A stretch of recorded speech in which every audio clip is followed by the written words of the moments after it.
Stop messing around, stop fooling around, stop delaying, stop procrastinating. Get up, get out, get it done. Everything is possible, nothing is a problem, and anything can be overcome. I just get my ass up out of bed, I get my shit together, and I get out and I start the fight. And that will transform you from a mere mortal into a superhuman being. I've never, ever, ever met anybody who told me that they got rich watching their IRA or their 401k. Hey, welcome everybody. The Winning Momentum Podcast. I think we're episode 220. Wow. With my special guest today here, Peter Siegel, who is the owner of Siegel Capital and Riusi Capital. Real estate investment, development, management companies specializing in acquisition, development, management of commercial and multifamily residential assets throughout New York. Peter is a real estate owner, investor, manager, entrepreneur, author, business leader, and has been investing in real estate for 30 years. Peter, you've been around as long as I have. I don't get to say that very often. Tell people that. You have well-established infrastructure, property management, construction, investor relations. You have a reputation as an experienced street fighter with a Wall Street background. Welcome to the show, Peter. Nice to have Scott. You. Wow, when you read that, it just sounds amazing. But thank you for that. I have in Is the that past, really me you're talking about? I have in the past with other guests pulled out references and recommendations from their LinkedIn account and read them just to embarrass them because they're so, they're so glossy. But it's amazing when we summarize our careers of 3 decades into 2 paragraphs. It's a lot. It is amazing. I really don't often think about it. Like I'm just so focused on the future and the day-to-day and the fights and the problems and the stuff that you deal with every day that I don't really look back. And so to hear that I think it's amazing. 30 years. It's important to look back and, when you're dealing with the fires of the day, to be grateful and humble for everything that's happened to you through your hard work over your career. I find that. Yeah, absolutely. Yeah. Peter also has a podcast, The Daily Cash Flow, which can be found on YouTube and where else? Everywhere. My man George has it on iTunes and all the social media platforms. Anywhere where podcasts are consumed, we're there. Thank you, George. Excellent. For those that don't see, George is online here helping with the production of this. So, Peter, as I said, welcome to the show. You're a first-time guest. We haven't had a discussion before. I want to give you just the concept of the Winning Momentum Podcast. So you have that for context. So you know what we're talking about, what we try to accomplish on this show. And I listened to one of your episodes in preparation for this. And you and George, in fact, were talking about the number of new businesses incorporated in the US every year or some sort of stat. And we all pick our data from different places. But for me, one of the premises of this entire show is in the US, there's about 500,000 new applications for businesses each month, call it 6 million per year. And because, and it's a huge, huge upward trend from COVID, pre-COVID, even for the last 5 years. And to me, it's driven by social media and the promise of passive income, instant wealth, yachts, airplanes, all this sort of crap, which we all know is not going to come from your dropship company. And the stats are that 90% of these businesses fail. 50%, which might be a bankruptcy driven or some other formal procedure that you can track, but 90% of new businesses never, ever, ever, ever pay their founder a living wage. Yeah. You can't eat and pay your mortgage or your rent from your business. And of the 10% that do manage to pay a salary, 20% of those create intergenerational wealth. In other words, you can exit the business and have some, have an estate that you can pass on. So in other words, 98% of new businesses never create wealth. They just, so we're down to 2%. And my thinking, multi-layered thinking on why to do a podcast, but one of my thinkings is maybe we can, after our 30 years of experience, provide some insight to these entrepreneurs and help those stats out a little bit instead of doing it one at a time. And from my turnaround work, because you guys don't know me very well, but I'm certainly the top brand in Canada for mid-market and smaller turnaround. I don't mean accounting and insolvency and trustee work, but actual getting in and fixing a business. And we're very active in the US as well. From my turnaround work, you always get this question in your head: when is a business turned around? Is it when it hits break even? Is it when it's profitable? And to me, it's about momentum. I could still be losing money, but if things are getting better every day, that's what I wanted, right? And so that's why we're on the Winning Momentum podcast. And with all of that, Peter, you have 30 years as an entrepreneur, an investor, a business owner. So I'm excited to get your insight into a number of particular topics with that in mind. Scott, it's funny that you mentioned the 2% of the new businesses that get started every year end up succeeding and creating wealth for their founders.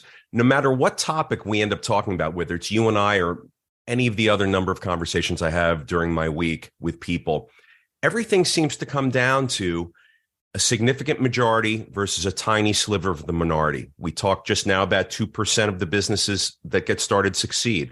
We hear all the time about how personal wealth and income comes down to being measured as the 99% and the 1%.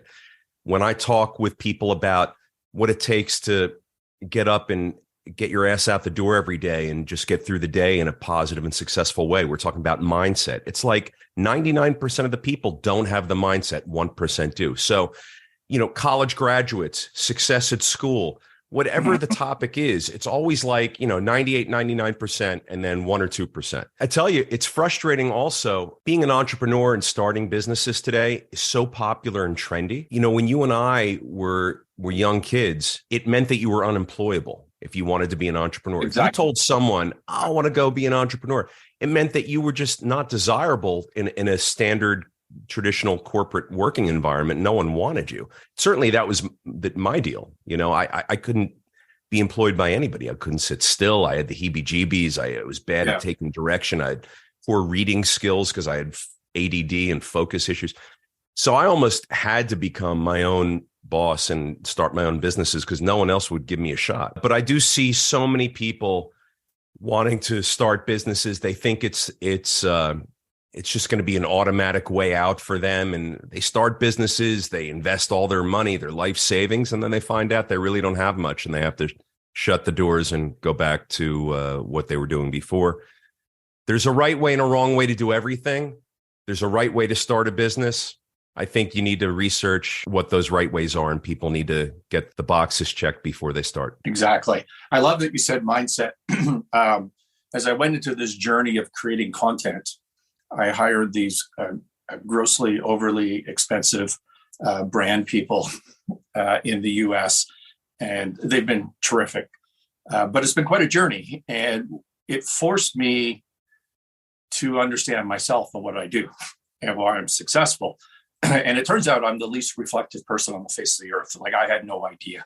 And so, and I took all my content and I tried to put it into buckets. So what I ended up with was leadership, the math, like the financial tools to running a business, but mindset as a third one. And I had never considered that was an issue, but, overcoming fear, getting your ass out of bed in the morning, as you said, and hustling,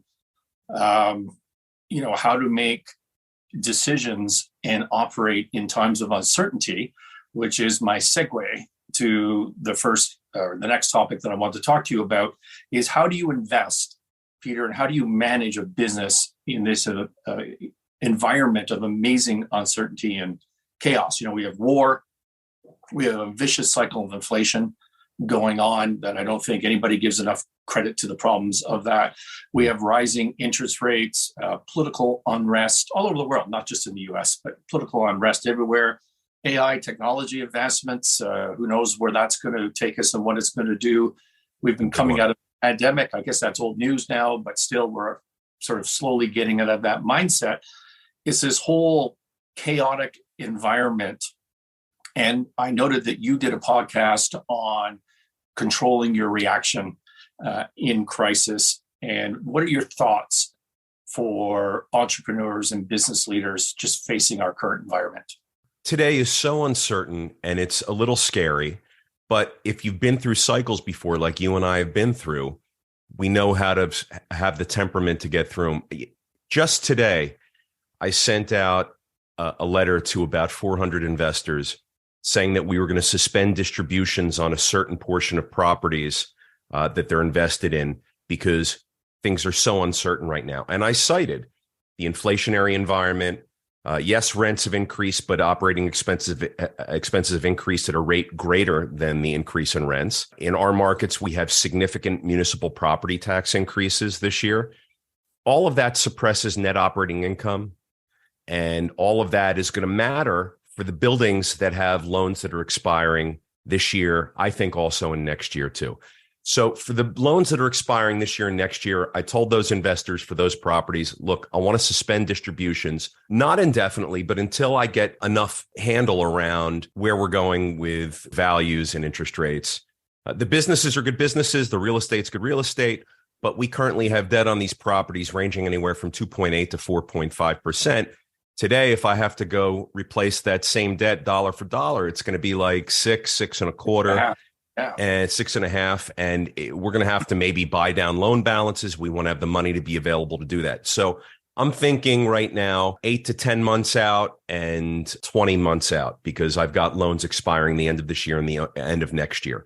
So I know that I have to prepare for that potential event of buying down a loan balance, or preserving and building up cash. Now, between suspending distributions and building up cash, or sending my partners the money and then making a capital call to them at the end of the year for them to send it back to me, I'd rather suspend the distributions. I think optically it looks better. I think it's the right way to do business. I think it's a prudent move. I wish I didn't have to.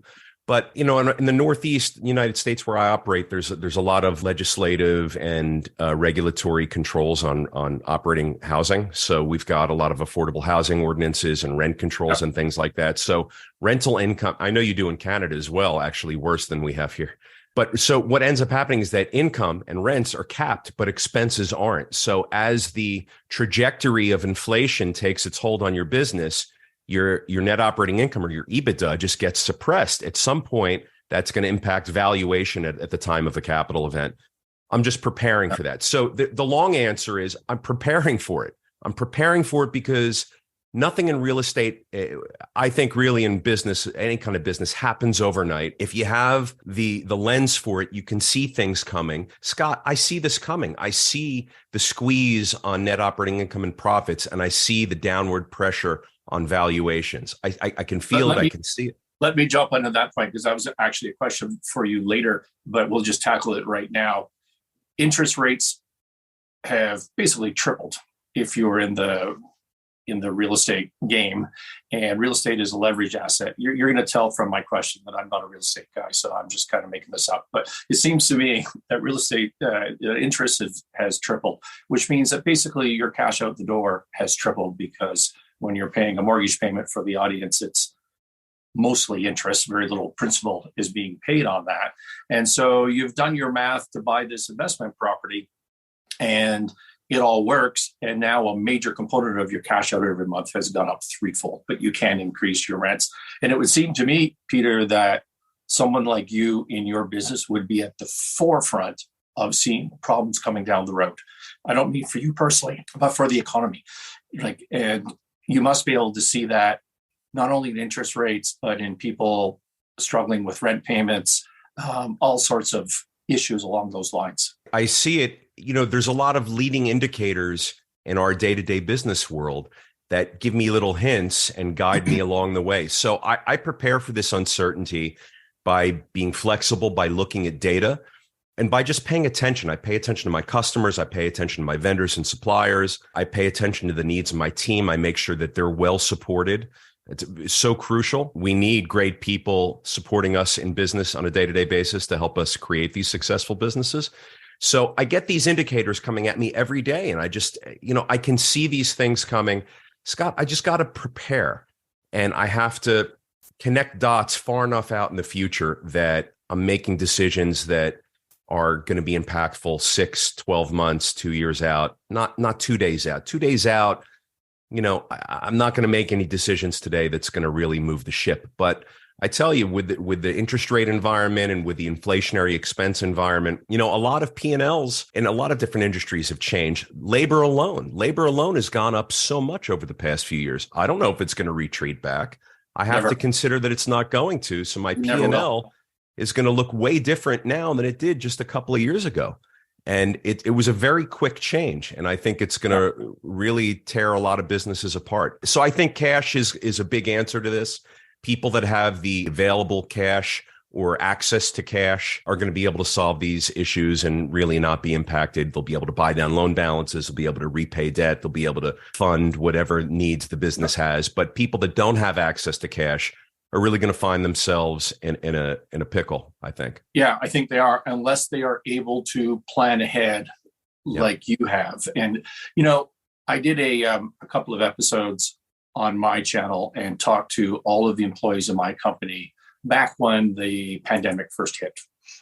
And we talked about how we're going to behave in a crisis and chaos. And what I said, after I thought about it, is that a crisis by definition is an environment of scarcity. It's no longer an environment of abundance where you can get $50 million or $100 million on a cannabis Canadian LP PowerPoint deck with no business plan whatsoever. We're not in that world anymore. And this is a world now of severe scarcity. And when you have that as a leader, when you see that coming, you need to hyper focus on your purpose and what's important to you, and cut out all the fringe, right? And make decisions like postponing a distribution to your investors, ring fencing a fund, for example. We're just seeing that all the time. And my priorities that I stated to my employees, every one of them back then, was I have three key priorities. One is your mental health. And I'm going to, in this time of stress, and I'm going to deal with that by being as open and honest, even if I'm uncertain, which I am, but open and honest as I possibly can. I publicly predicted to anyone that would listen to me that the pandemic would last 3 months. So, I didn't know what I was talking about, clearly, but that was priority number one. Priority number two was the financial well-being of our employees. I need you to be able to pay your rent and feed your kids. Maybe that's not on me. Maybe we have to help you get on a government program. We'll see where things go. And as it turned out, we never had to lay anybody off in our businesses, thank God. So we didn't have that issue. And priority number three was to not be frozen with fear, like I know for a fact everybody else is going to be, and to leapfrog our competition. And the truth is that we bought 3 companies during the 2-year pandemic period. Wow. And really move forward with our holdings. So that was cool. But the point is, you need to make the hard decisions when you know trouble's coming. And if you wait until you're in the middle of it, you may have waited too long. Scott, do you know what the definition in China and the Chinese definition is for crisis? No. It's 2 symbols, danger and opportunity. Oh, really? A yin and a yang. Yeah. Danger and opportunity equals crisis. I always love that about the Chinese language, that was the definition. Because I'm listening to you and I hear you saying the same thing. Absolutely. Well, you just, the natural, I thought a lot because most of my content last year was on this mindset issue, and I'm trying to shift now to the math of things for this year. And, but I spent a lot of time last year thinking and talking about positivity as one of my cornerstones. Because if I look at a really troubled company, hasn't paid its withholding tax, it has deemed trust issues with the government, it's hasn't paid its landlord, it hasn't, it's dropped down in revenue 2/3, there's environmental liabilities, there's all these problems. Like, why would anybody in their right mind get into that situation? Because you look at it with a confirmation bias of negativity. And so I would never do that if I wasn't positive and confident in my ability, my team's ability to navigate our way out of that situation, right? Yeah. And what I concluded is the trick is not to be positive. The trick is to not be negative. That's the trick, because it's negativity that is the root of all evil. I love that distinction. It's the root of paralysis, of fear, which turns into stress and anxiety and health problems. It all stems from negativity. And the only purpose of positivity, as near as I can tell, is to mitigate negativity. I love that distinction. Negativity is distinctly different then even just being neutral, like being neutral and benign is better than being negative significantly. The next topic I had for us, Peter, I think we've already spoken about to some degree, but it was really cash flow management in troubled times and cost cutting. You've done some podcasts on that as well. Is there anything on that topic we really haven't covered yet that you want to throw out? I feel like when it comes to cash flow management and cost cutting, it's such a big blanket that you have to lay down. You have to look at every single line item. We have P&Ls in our business, income and expense reports. We have to look at every expense on the P&L, every single line item. We have to manage that. And I think for young people today and people that haven't been in business that long, I wonder if they spend the time and make the effort to really go through and manage each vendor and supplier and each line item in the P&L. That's what it takes.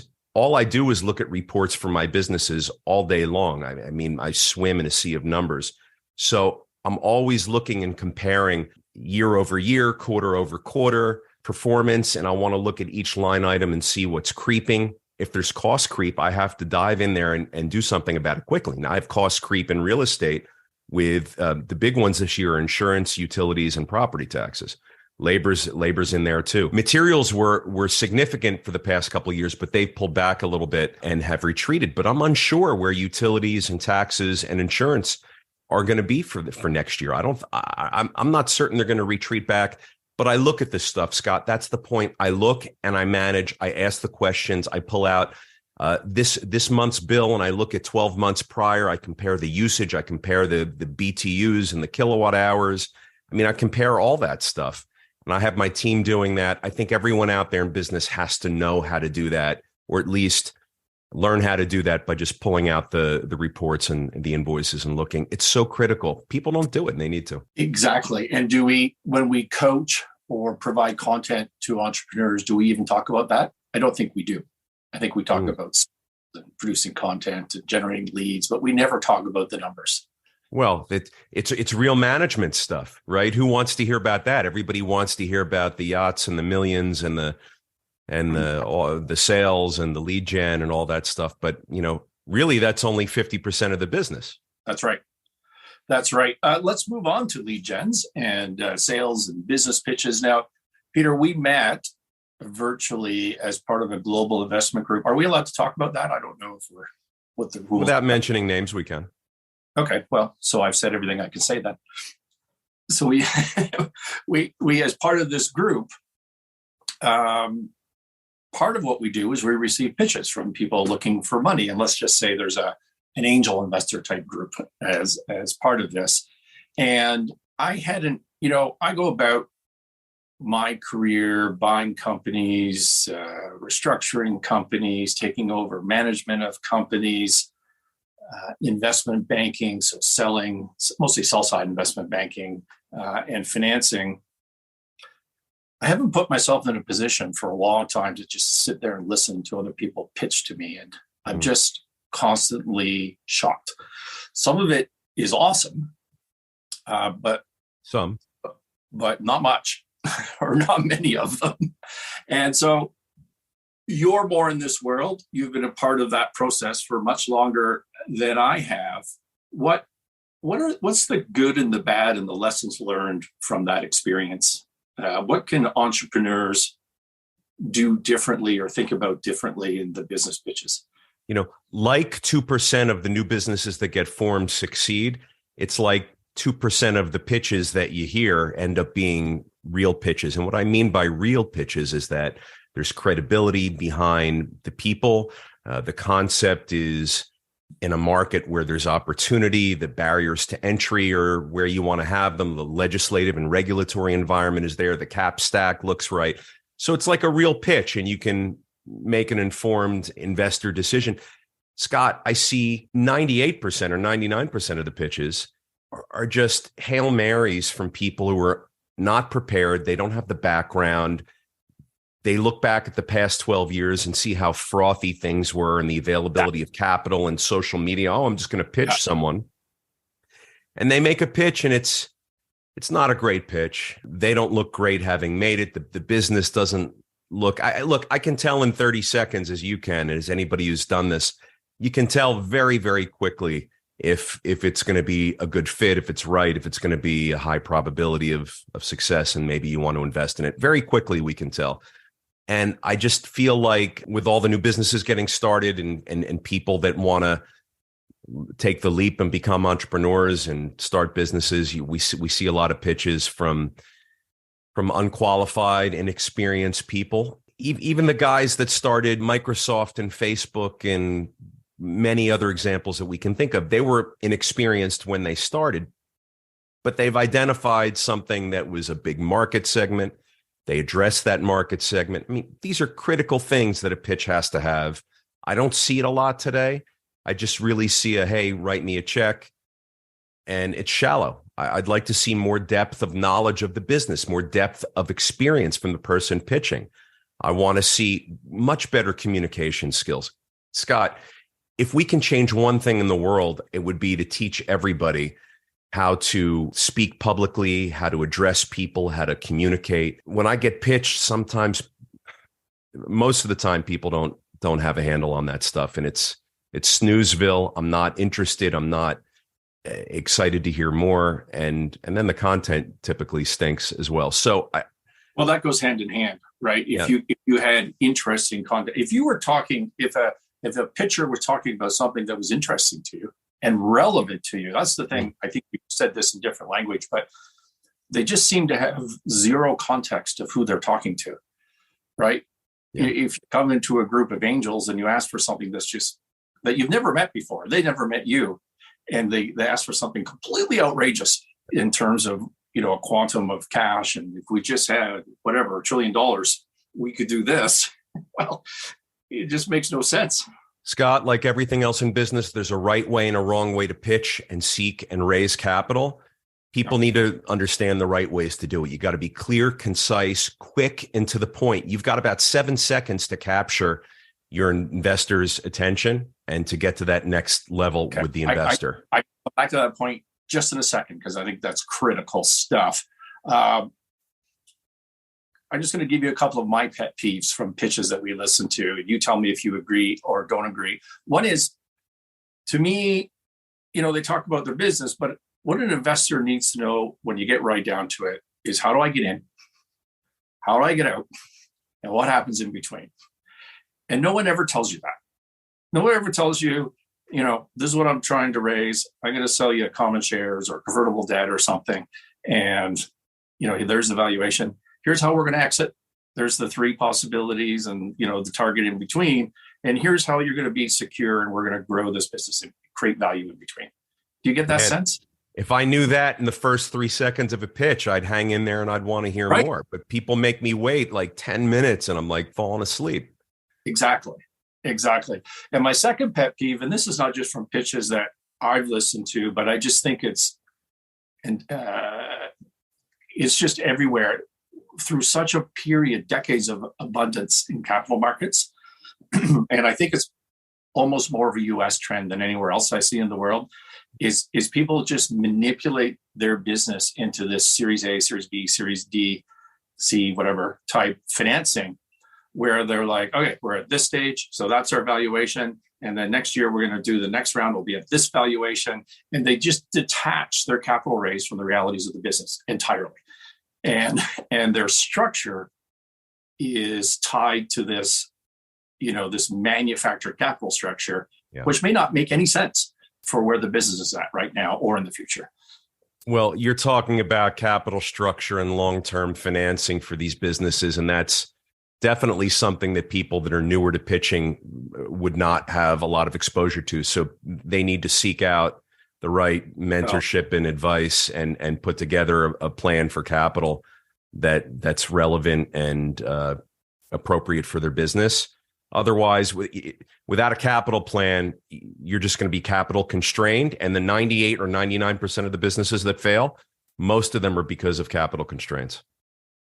Exactly, which is my third pet peeve, which is no one ever talks about working capital demands, how much debt they have on the balance sheet. And as you and I would both know, more companies get in serious financial trouble because they grew too fast than not growing at all, right? Yeah. They didn't have the working capital set up and structured for that high growth.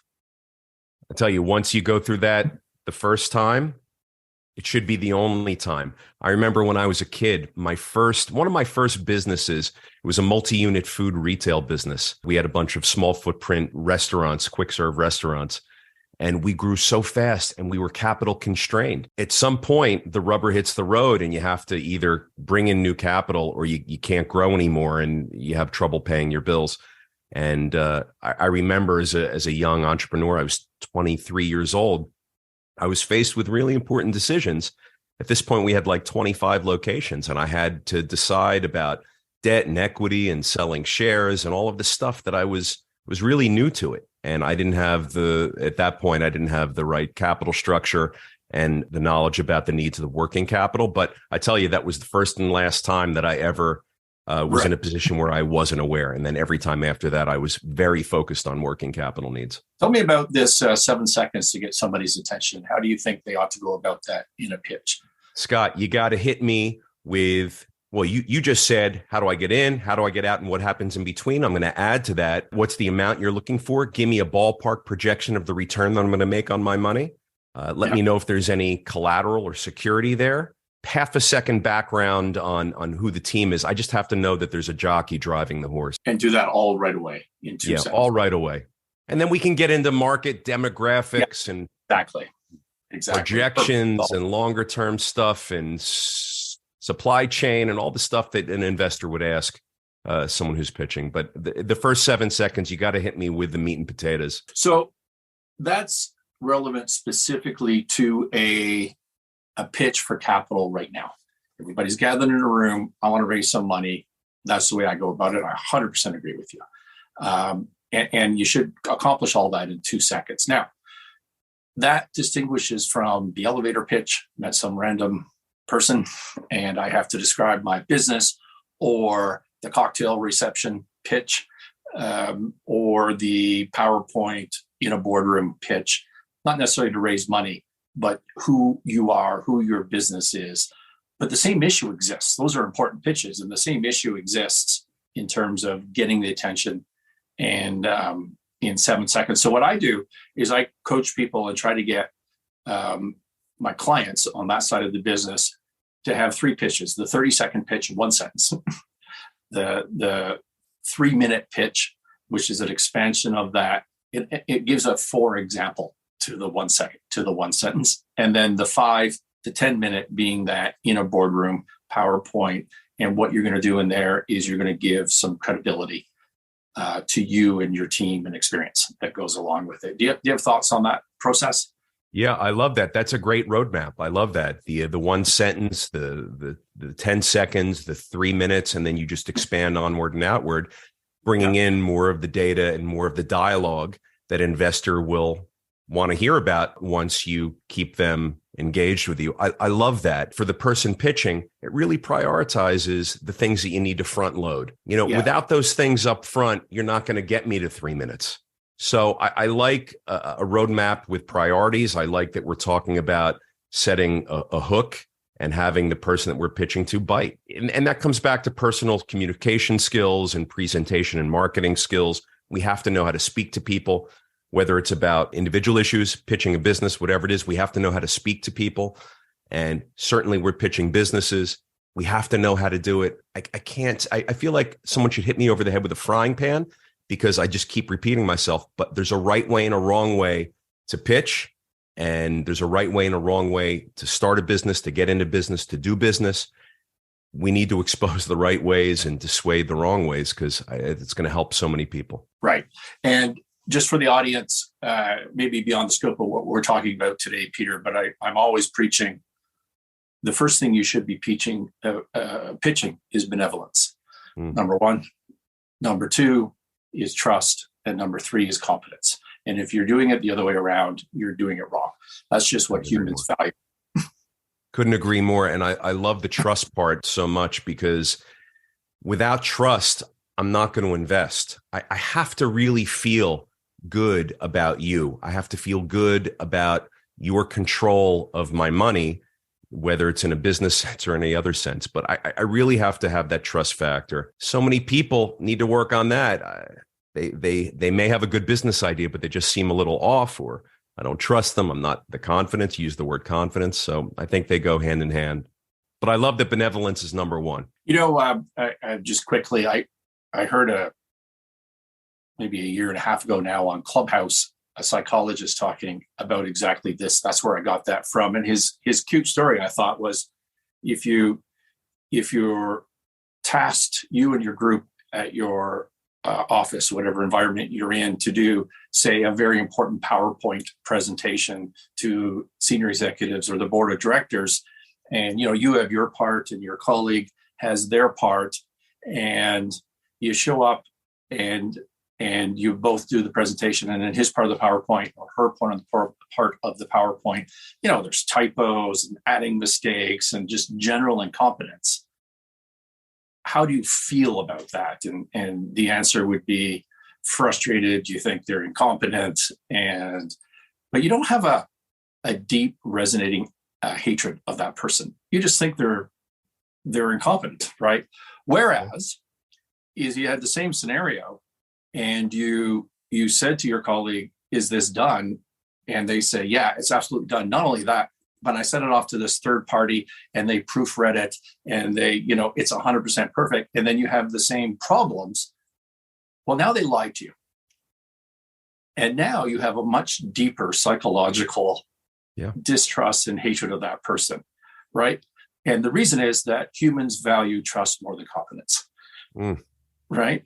And then the story, everybody does. That's just the human nature. And then it was, the next scenario was, say a colleague at that work comes to you and says, Peter, I need some help. We got to run on an errand, the boss said, and he takes you off in the car, he or she takes you off in the car, and you take a detour to the wrong place and you walk in and there's a surprise birthday party for you, right? You love this person. They lied to you, but you love this person because humans value benevolence more than trust. So benevolence, trust, confidence. And if you're you're pitching them backwards, you're doing it wrong. And everybody tries to pitch their competence first, right? They do. I now I'm an old man, so I know better. But I remember when I first started, I led with the confidence, and now I think hopefully I lead with the benevolence. But I've never heard it put into words like that, and I've really enjoyed listening to you talk about this. Told that, but that was a cool story, so I liked it.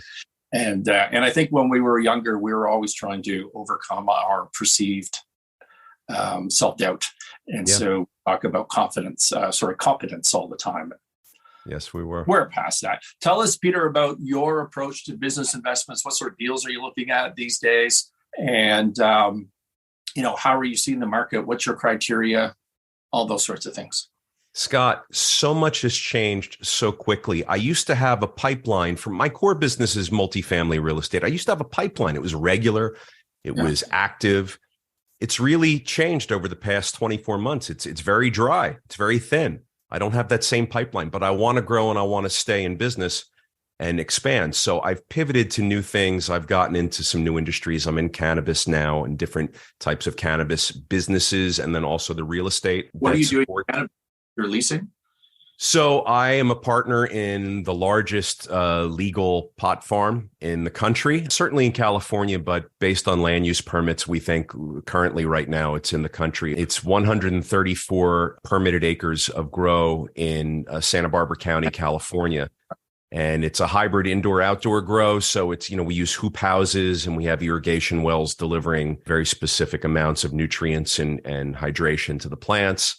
And but it's outdoors. It's hoop houses outdoors, so it's a hybrid indoor-outdoor land use permitted farm, and it's an interesting market. There's black market activity still in California, but as this market grows and develops, we're poised to take advantage of the legal market. So that's one business. Are you extracting as well, Peter?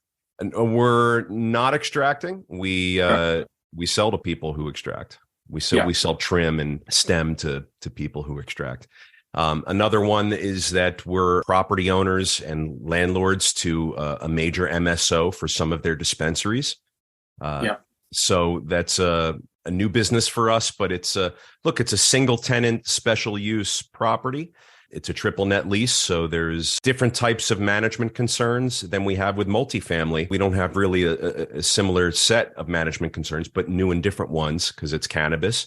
It's a new industry. People are trying to find their way. So we're landlords to some of the major MSOs, multi-state operators. And then the third business I'm in is I'm a partner in the largest indoor grow in the state of New Jersey. And because New Jersey, if we choose to grow outdoors, we're only going to get really one grow season. But the trick is to get multiple yields throughout the course of the year. So we do it indoors. It's very, very expensive, but we found a way to do it far less, more expensive than everybody else. And so and also, not only is our cost less, but the square footage and the amount of output we can generate makes it the largest in the state. New Jersey's a very supply constrained market. It's controlled by one group at the moment. So we're hoping to have some success with this. So again, new, but I've pivoted because my multifamily, my core business is dried up.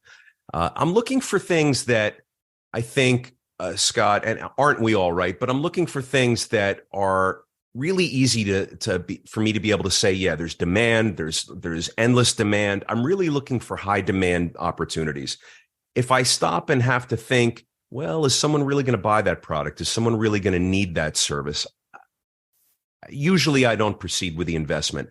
I want to be hit in the face with a baseball bat and know immediately that the demand is right. So big and so there and without question. So I'm looking for high demand businesses, and that can come in the form of a lot of things. I've recently gotten into some of the trades businesses. I'm the owner of a plumbing company, an electrical company. I'm soon branching out and I'm going to have a HVAC mechanical company because I believe the trades are very undersupplied and there's nothing but demand. We see construction, renovations. We have a housing shortage everywhere. People are retrofitting office buildings into multifamily. They're retrofitting everything into everything. This all takes trades. It takes tradespeople and subcontractors and laborers. So I now own some businesses that's able to provide those services in my markets. I think they're going to be good businesses. And Scott, I think a day is coming in the not too distant future when we're going to be paying $1,000 an hour to call a plumber to fix a leaky toilet. Because, when you call a plumber right now, you don't know if you can get them. They're all so busy. They're, and they're expensive now anyway. But I think it's just going to keep becoming more expensive. I'm really bullish on the trades. If I had a 15, 16-year-old right now, that would be my advice. Should I be a lawyer or should I be a carpenter? To me, the choice is easy. It's an interesting time. When you and I were kids, we had to go to school to become more employable. We had to go to college if we wanted to earn money, right? If we wanted to be financially on a path somewhere, we needed a degree or we needed, that's the way it was for us. But now that's just not the case. And everybody is leaving these historic businesses and getting into entrepreneurship, all these other things. But there's no new people coming into the trades. And I think that's where the money's going to be.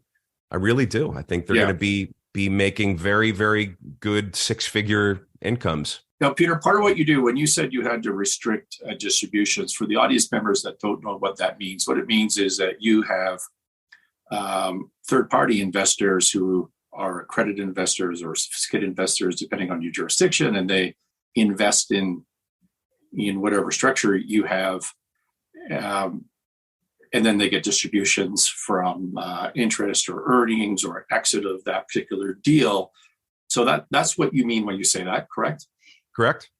Now, when you get into like a grow deal, are you also taking investors on that, or is that just on the real estate deals? Or No, we have financial partners on both the outdoor farm in California and then the indoor grow in New Jersey. There's the capital. So I'll give you the capital stack in New Jersey. So the thing about the New Jersey business is getting the real estate and then having it be licensed. Those are the two biggest hurdles that you have to overcome first. Once you have an appropriate site and the building conforms to the list of requirements that the Cannabis Regulation Committee has established, you need to get it licensed by the town. And these towns are all over the place where they're licensing. It's very difficult to do. It's very expensive to do. It takes a long time. So we have the site, we have the real estate. The owner of the real estate contributed it. You'll find this interesting. They contributed the licensed real estate. That was their contribution to the deal. They didn't put up any cash. but they put up this very valuable piece of real estate that was licensed and ready to go. So now we needed an operator, someone who was very experienced at growing indoors. We wanted the best that there was. I didn't want, Bobby Smith from Metuchen, New Jersey, who was just trying this for his first time. We needed the biggest and best. So we brought in a group from California who's very experienced. They grow in Nevada, Arizona, and California. They're one of the only guys that do it right. They make money doing it. So now they're our partners. And they put up a little money. And then we went out to the accredited investor community and raised $15 million. Wow. And so now we've got the operational partner, the real estate partner, and the capital partners together. We're off to the races. You might be my new hero. Do you commingle these deals in a fund, or is it? No. Every deal is its own single purpose entity, its own group of owners. If you're a partner with me on the New Jersey deal, it doesn't mean you're a partner with me in California, although there are some that cross over. But it's not under the umbrella of one fund at all. I like the flexibility of having every business and every asset owned and operated as its own single special purpose entity and effort. For me, it provides flexibility when I'm borrowing, when I'm hiring and staffing, and there's no crossover into different industries, and I can really specialize on one business at a time. And for me, that's worked. We talked about social media driving entrepreneurship, and a large part of what it drives is real estate investment and passive income. If you're 20 or 30 or 40, does passive income exist? Scott, there's no such thing as passive income, because someone somewhere is working really hard. In my life, it's me. I'm working really hard to create passive income for me. It's not passive. People think that you can go sit on a beach, you can do these things passively. They hear the word passive and they're like, oh, I like the idea of that because it means I'm not working. I'm sitting on my ass, which is really indicative of, I think, culturally where we are today. There's people that want to earn money but not work. And I get very agitated by the whole concept. You can see I'm coming out of my chair a little bit. I'm starting to vibrate. But there's no such thing, Scott, to me, as passive income. It doesn't exist. I can't. I don't even have anything to come back with you. I'm so on that. I listened to somebody's podcast. Feels like maybe a year ago now. I don't know who it was, and he had taken an argument from another person's podcast, and it was specifically. I can drop these names. Neither of us know. Well, I don't. Maybe you do. But it was Cardone, and it was Robert Kiyosaki. I don't really know this person, but an author. And they were in a heated argument. And it boiled down to large deal versus small deal if you're trying to get into real estate investment. And Cardone's whole pitch, as far as I understood it through the yelling, was that you want to have as many units as possible to amortize the property management expense. Otherwise, you're screwed. And of course, there's a bias to that advice because he's trying to tell you can't do it. You got to go in his fund. That's the only way to possibly accomplish that. Whereas the other guy was saying that's ridiculous. You need to start super small and learn what you're doing and grow from there. If you're talking to entrepreneurs or people younger in their careers looking to invest in that sort of space, what are your thoughts on that debate?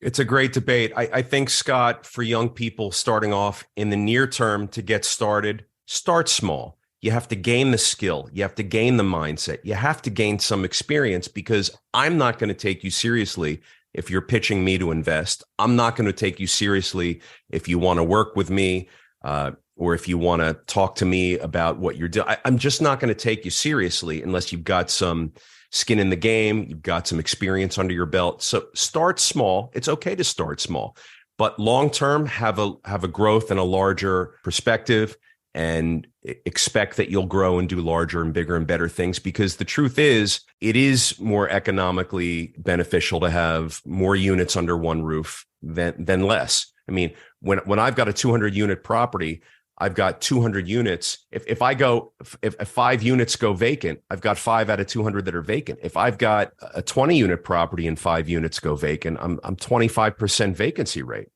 And so the impact of those 5 vacant units on a small property is much greater. With a 20 unit property, I've got 1 boiler and 1 roof for 20 units as opposed to more units to spread those costs over both capital costs and operating expense. If I have to buy a new boiler, if I have to buy a new roof, I can spread it out over more units. The economies of scale are simply more favorable as you grow and expand. But here's the thing that people don't know. You don't have to have one property that's 200 or 300 units. You can have 20 properties that are 20, 30, 50 units, and you can build up scale that way. Exactly. I mean, it's very hard to do, but we're in the business of working hard, right? So you can do it. They're both right. I think you were explaining that debate to me. I'm a fan of Mr. Kiyosaki. I think he's taught a lot of people a lot of things about business and how to really interpret and work the system, so to speak. If he says start small, and I'm familiar with when he says that, he's talking about gaining some experience and just continuing along that path. You can always grow. But I tell you, I won't take you seriously if you come to me with a 300 unit deal and you've never done a 300 unit deal. I'm just not going to be interested. Right. And while we're on this topic, if one was looking to invest in a fund instead of trying to figure this all out themselves, I think on your website there's a questionnaire which will help you understand or help one understand whether they qualify to invest in your fund. Is that true? And what would the website? That's true, because in the frothy world that we've lived in for the past 12 years, a lot of people have been interested to make investments in real estate, but they're not qualified. So what we did was we put up an accredited investor questionnaire just to help people understand if in fact they're accredited or not. To invest with me and do business with me, Scott, you have to be accredited. There are other people, places, and websites and groups that you can invest with that don't require accreditation. But I'm not one of them. I choose to only work with accredited investors, and I suggest that everybody out there become familiar with what that means, because it's going to give you something to shoot for. And what it means specifically for the audience, people listening in, people might be interested, is basically whatever relevant securities commission has said, you know what, if you make enough money, if you have enough wealth, then you can skip all of these protections and make your own stupid decision. And if you don't, then the person offering you this financial product has to do a whole bunch of things more. And that's basically what an accredited investor is. You meet a wealth test or a income test or both, right? Yeah, they really wanted to prevent people who are raising money to take money from, and I hate the way this example is, but it's an old school example, from sweet old ladies, Like they didn't want to rob people that didn't have the wherewithal to make these investments of their money. So, Peter, as we start to wind this up, I ask every guest, when things are going wrong in a business, things are going wrong in your life, it really doesn't matter. What advice do you have? The 3 go-to actions or mindsets that you might have to change momentum? I think momentum for me starts with having a lot of hustle and a lot of sense of urgency. So I tell people all the time, on a daily basis, have a major sense of urgency and run like the devil's chasing you. But in the long term, have a lot of patience, because things take time and you need to develop them. So on a day-to-day basis, you're running, but on an annual or a decades-long basis, you're going to have patience and watch it grow. It seems odd to say that they both can coexist in the same time and in the same place, but they really have to. And that's helped me a lot, because I wake up every day and I just want to get out there and start pounding away. And I do. And then I come home at night and I feel like if I have a long-term perspective, I'm doing okay. So that's the first thing. I think the second thing is communication skills, public speaking skills, presentation skills, marketing. Like, we need to know how to talk to people and address a group, address individuals. If you don't have these skills, you have to go get them. They don't teach this stuff in school, no matter if it's college or high school. They don't teach it on the job. Just the world sort of expects you to either be good at it or not. And if you're not good at it, you're not going to get rewarded. Learn how to publicly speak and present, make eye contact, have the tone of voice, a volume, a projection, all that stuff. Stand in front of a mirror like the Hollywood actors do and practice in front of a mirror. See how weird you look or how great you look and make little adjustments. Like, whatever the little tricks are, you can do. For me, I was a musician as a kid. I used to get up on stage and play guitar and sing in front of a lot of people. So I was very comfortable. addressing a crowd. And that really carried forward to my adult life and business. I think we need to start wrapping this up. We've hit the top of the hour. Anything else you wanted to cover while we were on? No, I think this was a really enjoyable discussion for me. I love talking about business. I love talking about markets, investing. This is so great. I feel like you're my brother from another mother because you're obviously so interested in these things as well. And I can't thank you enough for having me here because I don't have these opportunities so much. And I really enjoyed speaking with you. Appreciate it. Should we sell some cookies before we go? Oh, man. Scott, we got about 10 days left to sell some Girl Scout cookies. The show will be out on time. My man George can help you and send you a link. But if you guys wouldn't mind, my daughter's a Girl Scout. She's selling Girl Scout cookies. She's really learning the skills of selling and making pitches to people to buy cookies. And she's making videos and she's really putting in the work. She's not just standing outside your local CVS trying to sell a box or two. She's up to about 1,000 boxes right now. She's trying to hit 1,500 boxes and in the next 10 days. And we're going to help get her together. It's really nice that you offer to do that. We're going to put up a link, hopefully, and you're supporting the Girl Scouts. They're $5 or $6 a box, and you can buy many and give them out to your employees. Thank you. How old is your daughter? Because I've been very impressed with her on social media clips. And thank you. My daughter's 8 years old. Hey, Abigail. She's in the office with me today. Mine's 9. That's why I was asking. Oh, you have a 9-year-old. So Abigail's 8. Come here, sweetie. I'm on a podcast with my friend Scott in Canada, and he's asking about you. This is Abigail. She's 8. And 8, I hear. Yeah, you know what to do. Come on. We have gluten-free cookies, which are $6 a box. And then we have the classics that are $5 a box. Awesome. And that's George. And that's Scott. We're going to put up a link. Scott was nice enough to ask about this. We're taking up way too much time, but he asked about you, and I wanted to introduce you to Scott and all of his audience. It was very nice to meet you. Thank you so much. Peter, how and why should people reach out to you? Wow. They can reach out to me through my website, siegelcapital.com, or any of the social media platforms that you prefer to be on. We're on all of them. We're out there every day just talking about this kind of stuff, Scott, business, investing, entrepreneurship, mindset. We're trying to help people have the tools that they need. You can reach out to me at any one of those platforms on the website. And I tell you, you should reach out to me if you enjoy this kind of dialogue, if you enjoy direct, unfiltered discussion about business and how to achieve and how to succeed. I mean, I think that's what I enjoy too. And I think we'll enjoy connecting with each other. You said at the outset that I have a Wall Street background with some Street Fighter cred, and I'm very proud of that. So if you're looking for someone that's not just academic, but who also drags their knuckles on the pavement every day, guys, I think you'll find that I'm that guy, and maybe we can do something great together. And, I'm out there doing it every day. So I hope you've enjoyed it. Excellent. Thank you so much for joining me on the Winning Momentum podcast. I think that's it.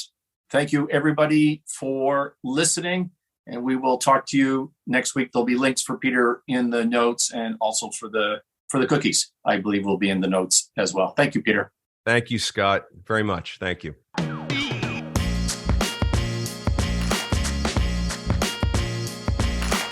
If you like what you just heard, you can subscribe to The Daily Cash Flow on YouTube, Spotify, Apple Podcasts, or wherever you listen to podcasts. And we'd love it if you left us a comment or review. You can follow us on TikTok and Twitter at SiegelCap, and on Instagram at Siegel.cap. As always, if you're an accredited investor, go to SiegelCapital.com and take our survey to see if you qualify to take part in one of our apartment building deals. That's SIEGEL Capital.com.